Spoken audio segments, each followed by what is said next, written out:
Assalamualaikum warahmatullahi wabarakatuh. Rahayu Rahayu Sagung Dumadi.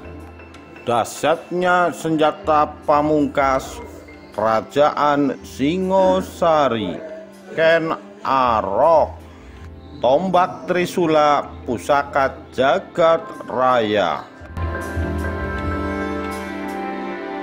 Dikutip dari Mahabharata Adiparwa.blogspot.com, Juni 2016.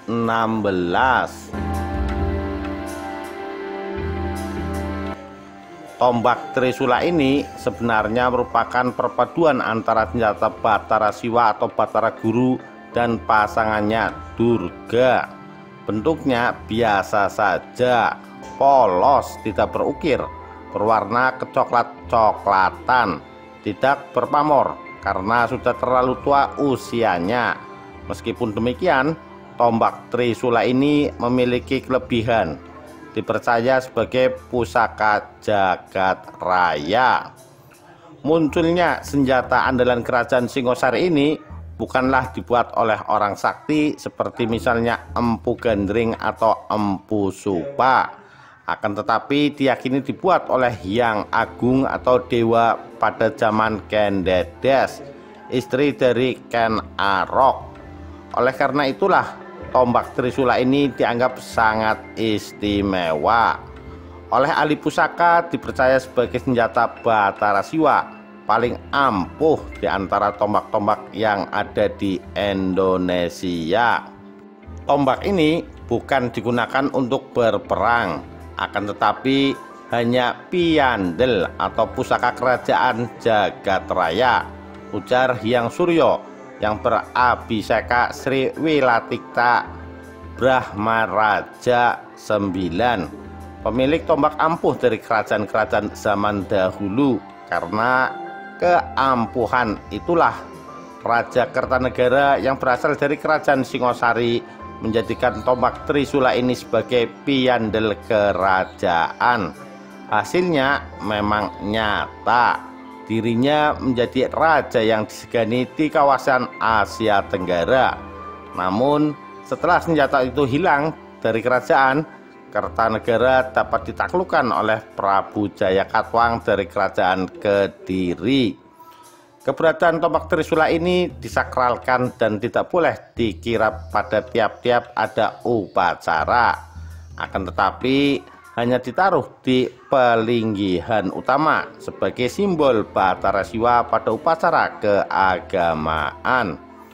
Tombak Trisula ini memang tidak pernah dibawa keluar untuk upacara-upacara, hanya diberi sesaji oleh pemangku utama, dan cara memegang tombak ini pun harus dengan sangat hati-hati.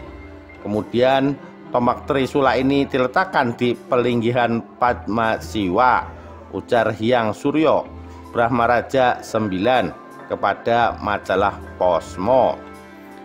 Tidak sembarangan orang bisa memegang tombak Trisula tersebut.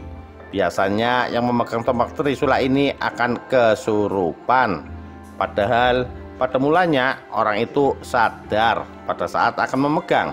Akan tetapi dalam waktu beberapa menit orang tersebut akan berbicara sendiri. Seperti yang terdengar adalah suara makhluk halus. Hal seperti ini tidak akan berlaku atau terkena bagi Raja Kertanegara dari kerajaan Singosari dan pemangku utama. Maka dari itu pemangku biasanya tidak akan berani memegang tombak Trisula ini. Namun demikian ada pula yang berani atau nekat, namun akibatnya keadaannya geblek, jatuh terlentang.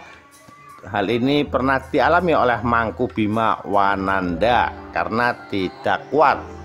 Lalu siapa saja yang bisa memegang?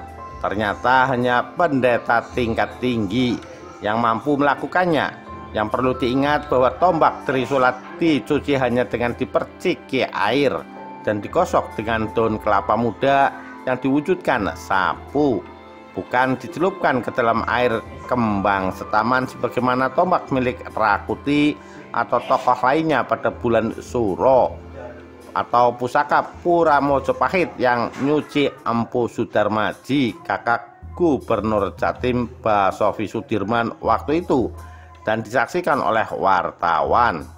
Setelah dicuci kemudian ditaruh di tempat khusus dengan bungkus kain, tidak boleh dipinjamkan kepada orang lain. Sekarang ini berada di Puro Mojopahit Pusat. Posisinya sebagai pusaka pelindung puro, ujar Hyang Suryo atau Sri Wilatikta Brahmaraja 9. Pada saat kirap di Puro Jagatnata Denpasar, sebagian besar orang merasa heran bagaimana Brahmaraja 11 mengerti tentang kepercayaan masyarakat India, dan hal ini dibenarkan oleh orang India. Semua orang, tidak ada yang berani bertanya. Pada saat kirap akan segera dimulai, secara mendadak banyak orang yang panik dan kebingungan. Mereka pada lari tunggang langgang, termasuk juga para wartawan. Sampai-sampai ada kamera yang terjatuh ketika kuda dokar yang dinaiki oleh Brahmaraja 11 atau kerahuan atau kesurupan. Kuda tersebut berjingkrak-jingkrak, sedangkan Wadakarna hampir saja terjatuh terdesak oleh kuda. Brahmaraja 11 akhirnya menumpangi keris pada badan kuda, sehingga kuda tersebut menjadi tenang. Kuda kerawan dan kirap diberitakan radar Bali, Posmo, dan lain-lain. Demikianlah informasi ini. Semoga menjadi lebih mempercayai warisan budaya leluhur sendiri yang adiluhung, bukan mempertanyakan seolah pusaka barang dagangan. Kalau disungsung, diupacarai, pasti membuat roh yang disemayamkan sang empu gembira. Begitu juga roh sang empu yang telah menyatu dengan pusaka buatannya. Bila kita menghargai, akan memberikan perlindungan bagi si pemilik pusaka dan bagi umat yang percaya karena memberikan sesaji. Sekali lagi, maaf, ini kepercayaan keluarga besar Majapahit. Untuk yang tidak percaya, jangan usil. Anda tinggal di bumi Majapahit. Untuk agama suci Islam tentu tertawa karena semua dilindungi Allah yang satu. Ya, tertawalah. Adat Arab tidak kenal keris, pratima, dan lain-lain. Demikian dahsyatnya senjata pamungkas kerajaan Singosari. Sekian, terima kasih. Wassalamualaikum warahmatullahi wabarakatuh. Rahayu, Rahayu, Sagung Dumadi.